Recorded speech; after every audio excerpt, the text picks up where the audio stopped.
The room is quiet in a way that only follows thunder. 4 silhouettes have stepped off stage, the floor still vibrating with a memory of drums, the air still sweet with the last chord. On a desk by the door lies a ledger with neat handwriting, a stack of contracts clipped in silver, a Cavern Club ticket pressed like a fossil between 2 pages. The spotlight that once burned white now softens to a hush, and in that hush you can almost hear him counting the beats that no one else could hear. His suit was immaculate, his manners precise, his gaze tuned to frequencies beyond applause. He rearranged chaos into symmetry, polished raw sound into a promise, taught the world how to listen, and then stood just out of frame. He opened the door that fame would walk through, and when the world rushed past, it never turned around to see who was holding it open. His name was Brian Epstein, the invisible architect of the loudest decade on Earth. He gave the band their first shape, their first chance, their first map. And then, as the noise grew, he began to fade. Before the screaming, before the haircuts, before the world learned the word Beatlemania, there was a young man behind a counter in Liverpool. Brian Epstein managed his family's music store, a tidy place filled with sheet scores and gramophones. One afternoon in 1961, he followed a rumor, a local group playing in a cellar called the Cavern Club. The room smelled of sweat and cigarettes. The sound was raw, electric, almost defiant. In that chaos, Epstein saw not what they were, but what they could be. He straightened their jackets, shaped their manners, taught them to face the cameras as one. Within 2 years, 4 unknown boys became a global phenomenon, and he quietly became their compass. Yet behind his perfect suits and careful smile was a secret too heavy for the times. In a Britain where being himself was a crime, he lived between admiration and fear, success and silence. Every headline about the Beatles was also a whisper about him, one that could destroy everything he had built. Still, he carried on, orchestrating fame with invisible hands. But fame is a dangerous symphony. The louder it plays, the easier it drowns its conductor. He made the world sing in harmony. But who was listening when the music stopped? Liverpool, 1961. The fog rolled in from the docks, carrying the rhythm of a restless city. In the middle of it stood Brian Epstein, immaculate suit, calm smile, eyes that noticed what others missed. When he first descended into the smoky darkness of the Cavern Club, he wasn't searching for revolution. He was simply curious.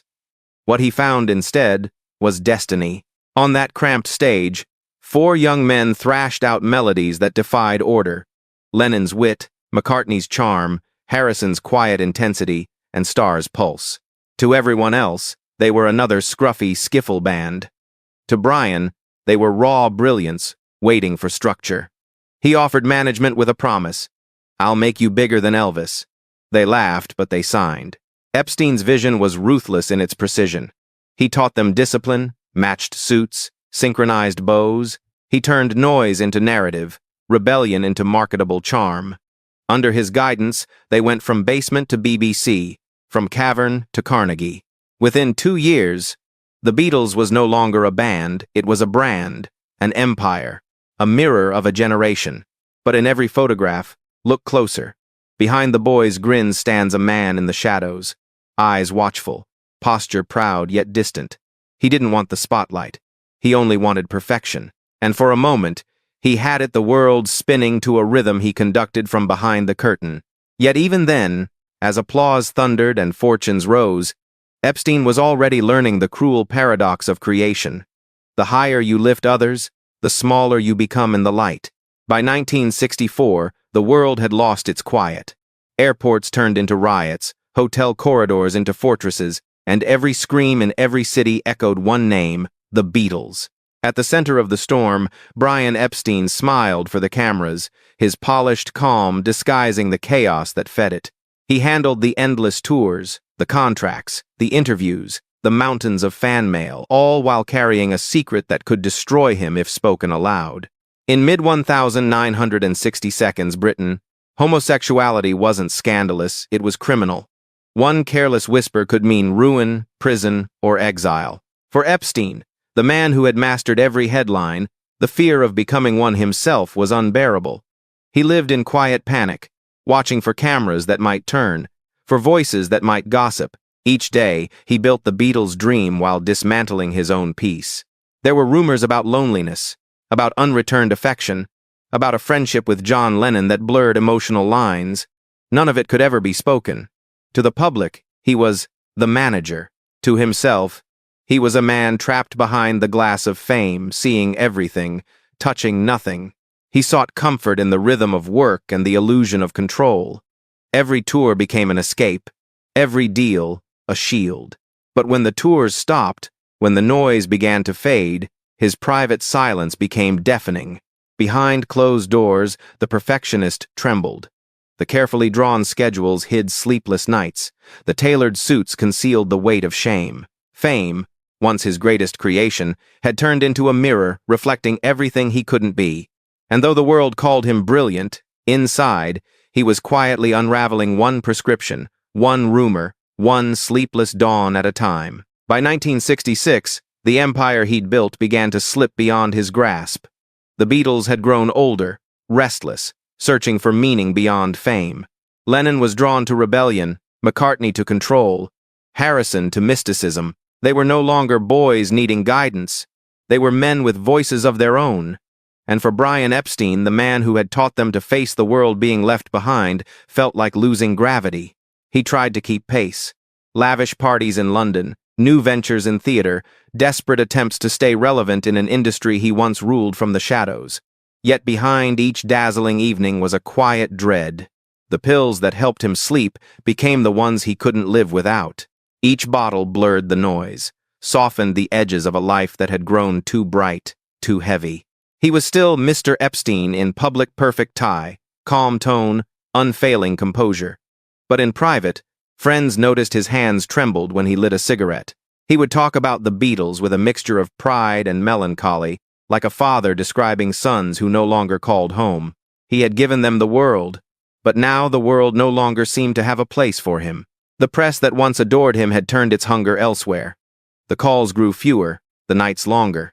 He began to speak of exhaustion, of the need for rest, though everyone knew rest was the one thing fame never allowed. By the summer of 1967, he was barely 32, yet carried the weight of an empire's decline on his shoulders. In a quiet London townhouse, with gold records gleaming on the walls, Brian Epstein faced the one silence he could not control. The 27th of August, 1967. The city outside his window was still humming with the pulse of a new age, color, rebellion, sound. Inside, the room was quiet. Too quiet. The man who had orchestrated the noise of a generation lay surrounded by prescription bottles and cigarette smoke, his phone off the hook, the curtains drawn against the morning light. They found him that afternoon. The official report called it an accidental overdose of barbiturates, a tragic mistake, a restless mind seeking sleep. But those who knew him whispered that Brian Epstein had been fading long before that night.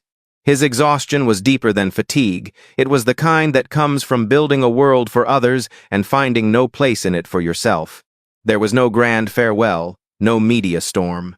The band he had made legends was away in Wales with the Maharishi, hearing the news from a stranger.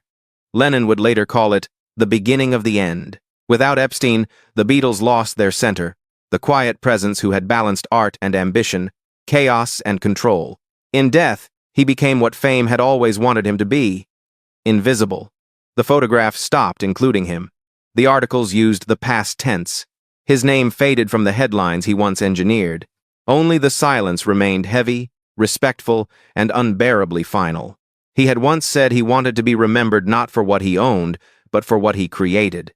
And so he was, though not by name.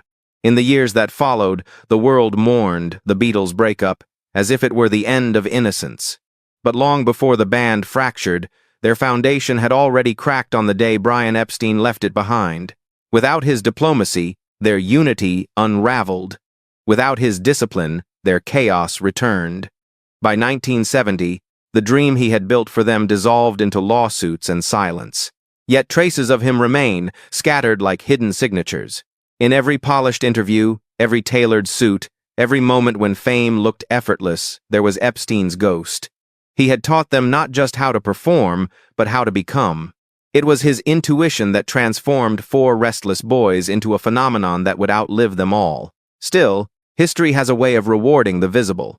His name slipped from documentaries, his image from album sleeves. For decades, Brian Epstein existed in the margins, the architect without credit, the conductor without a stage. Only later did the world begin to whisper what the band always knew. There would have been no Beatles without him.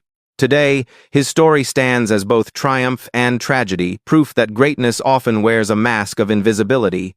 He changed culture forever, but his own heart never found a safe audience. His silence became his signature. And yet, perhaps that was his true design. He wanted perfection, harmony, order, and he achieved it, even if only for a fleeting moment. The world still hums to the music he helped create, unaware that its rhythm was first kept by a man who stood just beyond the spotlight. He gave sound to youth, and youth gave him a fleeting immortality. He never sang a note, yet his silence became the most haunting song of all. Fame remembers the faces in front of the camera, but history is built by those behind it. Brian Epstein was one of them, a man who shaped the century's greatest harmony and was consumed by the silence it left behind.